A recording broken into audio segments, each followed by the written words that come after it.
Now, insight is direct cognition.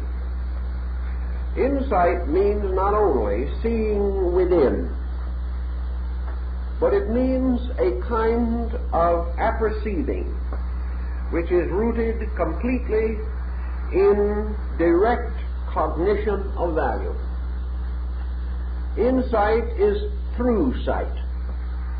It is the sight of a thing which is deceived not by its appearances, nor is it rationally deceived by its defenses, or emotionally deceived by its pleadings and protestations. Insight is that which is not deceived, because it is concerned not with the appearances of things directly, but with their substances and essences. Insight is for man complete perceiving. It is a perceiving in which cognition is true, right, honorable, and sufficient, because it is not adulterated by prejudice or opinion, because it is not diluted by tradition, nor is it overwhelmed by what we commonly refer to as human authority. Insight, then, is free sight. It is sight free to see. Now, our way of life bestows certain physical freedoms upon us.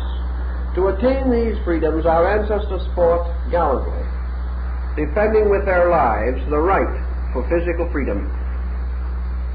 We today are searching for other kinds of freedoms, not only the four freedoms, but perhaps one of the most important, and that is the freedom to think straight, the freedom of insight, the freedom to perceive the thing as it is.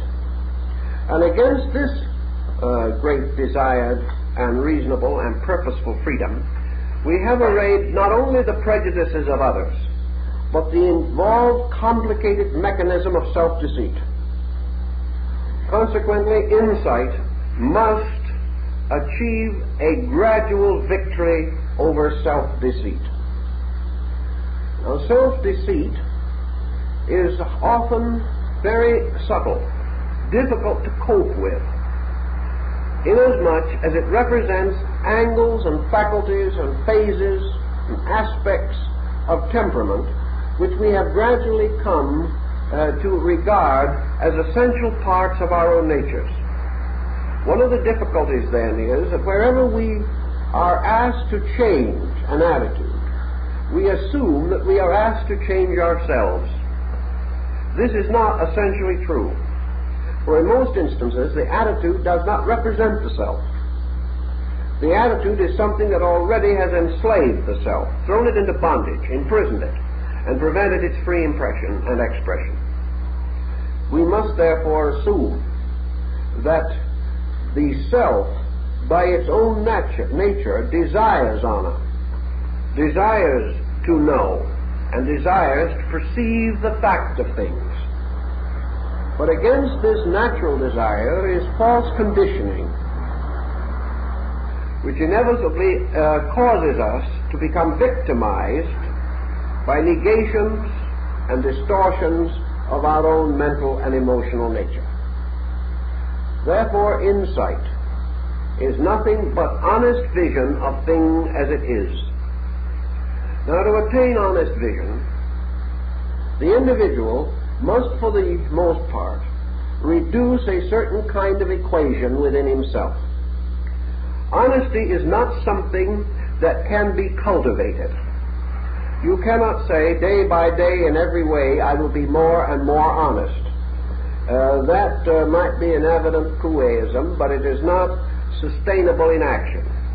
We cannot cause honesty to increase, because honesty is not something that has of itself the nature of increase.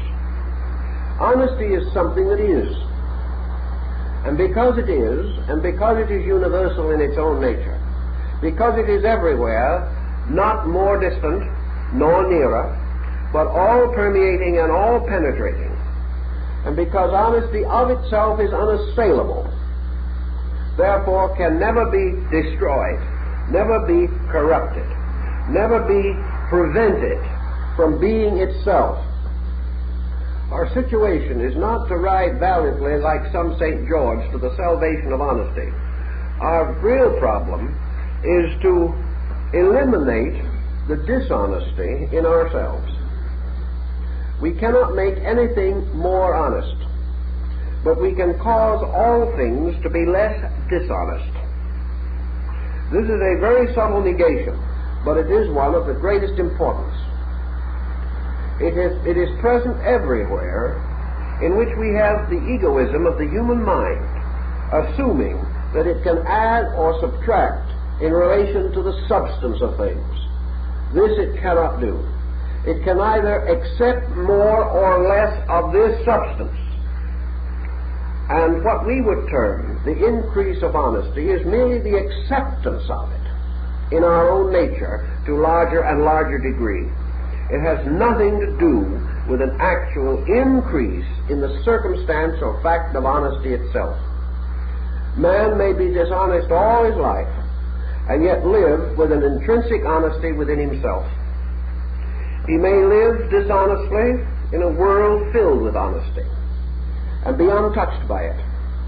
It is his own relationship to himself that determines, therefore, his ability to release, reveal, or express certain eternally present values.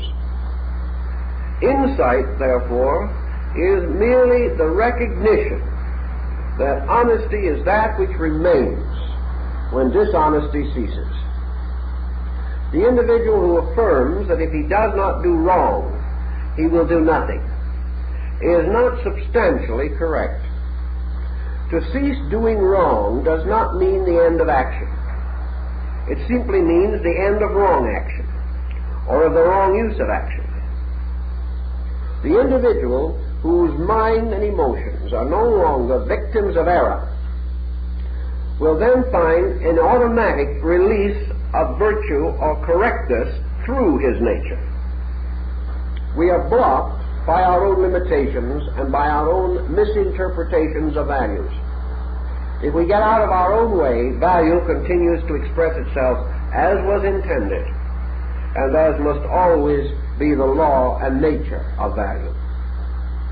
Insight to us is a gradual conviction that the individual, by internal experience, can become aware, can know through a direct and immediate cognition the fact of universal value.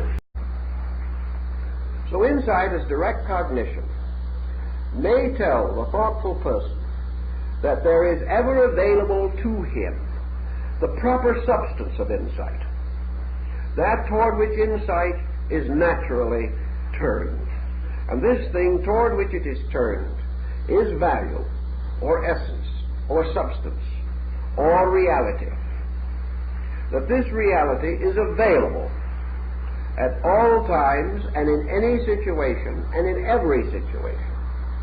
And that every condition which arises is one of conditioned value. That is, one in which value is variously frustrated by that which is not valuable, causing innumerable complications and emergencies in the practice of human conduct.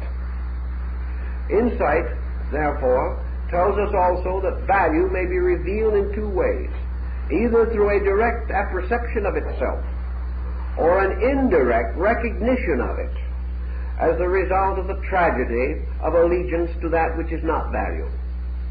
The individual may therefore grow directly by clinging to the truth, or he may grow indirectly by exhausting error. Unfortunately, however, in exhausting error, he is apt to exhaust himself and everyone else. Consequently, in the conserving of energy and the preservation of life for his own good and for the good of his associates, it is far better that he shall become, so far as is possible, dedicated to insight, to the effort to perceive and experience value. The commonest form of insight, the most natural form, is that by means of which we become sensitive to motive and sensitive to the underlying elements of a situation.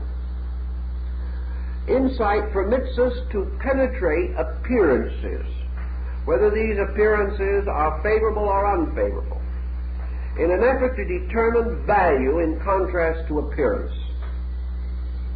Man, having in mind, which is capable of individual intellection, is capable of conduct contrary to his own instincts. The individual is capable, therefore, of deceit. He is capable of pretending one thing and practicing another. We know this without very much use of insight. We recognize this as one of the common problems of our time, and as a result of this, we become profoundly suspicious of the conduct of those around us. Now, suspicion is by itself a negative value. It is something which, if maintained long enough, will produce detrimental effects upon the mental, emotional, and physical structure of man. Therefore, we must assume that in the natural plan of things, suspicion is not a virtue, that it is not a faculty that is given to man for his preservation. If it was, it would be used in this way without interfering with the basic integrity of the individual. If suspicion were a proper faculty, the individual would grow by the use of it. He would also find himself enjoying better and more continuous security because of this attitude. Such is not the case, and the history of suspicion, as it passes gradually into a clinical condition as mental disease, shows clearly that the only thing that suspicion rewards itself with is more suspicion, and that if this is allowed to pile up indefinitely, it becomes pathological. Thus, suspicion does not solve anything. Yet, says the person who has been gradually indoctrinated with suspicious attitudes by circumstances around him, how can we protect ourselves without being suspicious? How can we make certain that without suspicion we will not be exploited? How can we say that a dozen times we have been subjected to the deceit of others, and that we should approach these others the 13th time with a good hope and a cheerful countenance? This looks as though it is almost more than flesh can bear, and we are inclined to assume that the effort to do so is little short of ridiculous. It is as long as we approach with the same attitudes and with the same equipment that we approached before, and which attitude and equipment led to our immediate exploitation. Insight is not suspicion. Insight, however, is fact-hunting and fact-finding. Nearly every individual who is deceived and who thereby becomes inclined to be suspicious is not deceived because of his honesty, but he is deceived primarily because of his lack of insight. He is deceived by his selfishness. One of the most common forms of deceit that we contact is the individual who, for a quick profit, is lured into an unreasonable or unprofitable investment. This lack of insight is obvious. He should have realized that when he engaged in an enterprise in which common sense told him the hazards were far greater than the probabilities of reward, he should have faced this fact honestly, immediately, and factually. He should have realized that he took a long chance because he expected more than reasonable profit. This was not a virtuous action, but a foolish one, arising from his own cupidity. Cupidity is destructive to insight, but leads to conduct which sustains suspicion. And as surely as he is himself exploited, others become suspicious of him if he offers or promises that which he cannot reasonably fulfill. Thus, in the individual lies the factor which, different from insight, leads him to a different kind of estimation of other persons. criticism, suspicion, these attitudes are not the same as a factual analysis of the problem. A factual analysis depends entirely upon a non-emotional, impersonal recognition of value. The recognition of the abiding location of the fact of the matter. Insight, then, is the quickest, easiest, most natural way to become strong. It protects the person from his own weakness, from his own gullibility, which is a form of weakness. It prevents him from contributing to the delinquency of another. It does not place him in relationships with others by which suspicion can reasonably result. Insight, then, is always a factual look at something. Usually, facts have a certain charm about them. Facts are not, very often, truly bad. It is the failure to find the fact that results in what we call evil. The fact may be ridiculous, ludicrous, amusing. It may be entertaining. It may be everything that you can think of until it falls upon us to our detriment. And for it to do this, it must be misinterpreted and misapplied in our own lives. Insight can therefore begin with a proper evaluation of situations around us and a gradual releasing of our minds from these vast, unsemantic expressions of total acceptance and total discarding of things. Nothing is all this or all that. And the moment prejudice comes in, fact flies out the window. Insight is our quiet ability to penetrate all subterfuge and to perceive those obvious symptoms which never fail to be present. The only way we can be deceived is to close our eyes to obvious facts. And to close our eyes thus results in a penalizing. And when we have been penalized for several times, we are afraid that we will be penalized again. So we wander about waiting for the worst.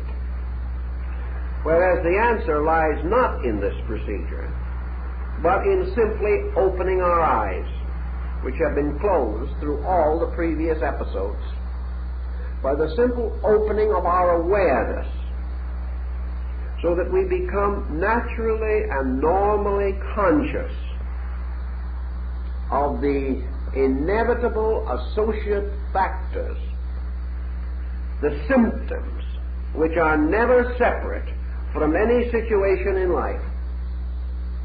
Every situation is the result of causes which can be estimated. Every situation leads to effects which can be evaluated. And it is our failure to observe causes and evaluate effects. It is our failure to judge things by their values and their principles. This is the mistake, or the type of mistake, which leads us into most of our unpleasant situations. Insight is not something which you should sit down and say, this afternoon I will turn it on. And while I am turning it on, I will examine the condition which has arisen. Insight should be as natural to us as criticism. Insight should be the ability to see a little further into every stone wall than we have ever seen before. Insight should be an attitude toward observing things. It should be the power of the individual to accept more evidence consciously and subconsciously, because he has not closed his attention to that evidence, because he has not willfully refused to see it, or has allowed some prejudice or attachment or detachment to stir his mind away from normal perception. Insight is clear sight because the sensory perceptions, normally and properly used, will carry with them into our consciousness, not only the immediate structure of things, but a certain aura of overtones. These overtones are visible or can be determined by the senses. They can also be estimated after the phenomena has been accepted by the rational faculties. And the individual can instinctively and intuitively gain an ability to perceive value or the absence of it as easily as he now perceives the rising of the sun or watches the traffic ahead of him. In some ways, under certain stressful emotional pressures, we do develop certain overtones. Perhaps one of the most common of these developments today is in the case of the motorist. The motorist, subconsciously, if he's a good driver, and if there were not millions of good drivers, there would be very few of us left alive. The motorist, because he is in a constant condition of emergency, does have a degree of insight in relation to driving, very much in excess of his insight on other subjects. He sees, he recognizes, he almost sees behind him. He becomes able to make note of the slightest variation in traffic patterns.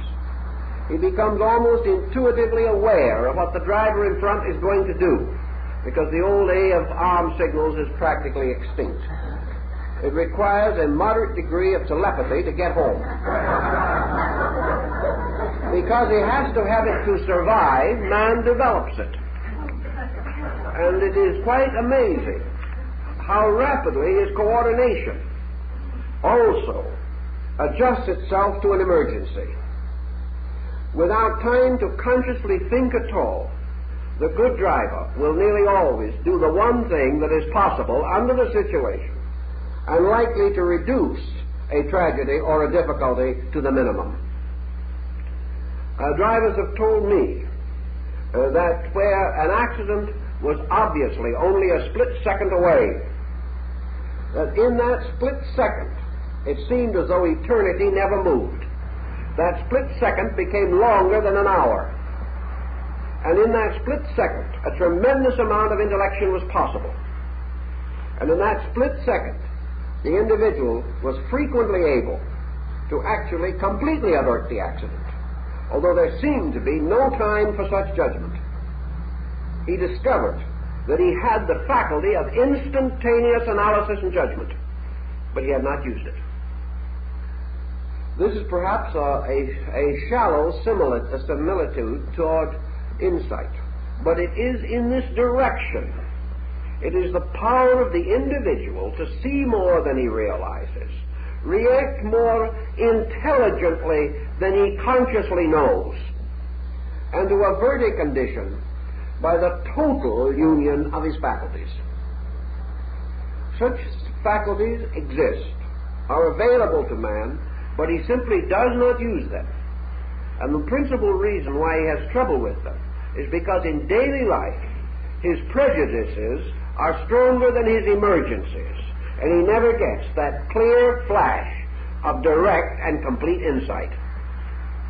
It is as though he were intoxicated with the psychic toxins of his own wrong thinking, which can be just as detrimental to him as they are in the form of alcoholic intoxication on a highway.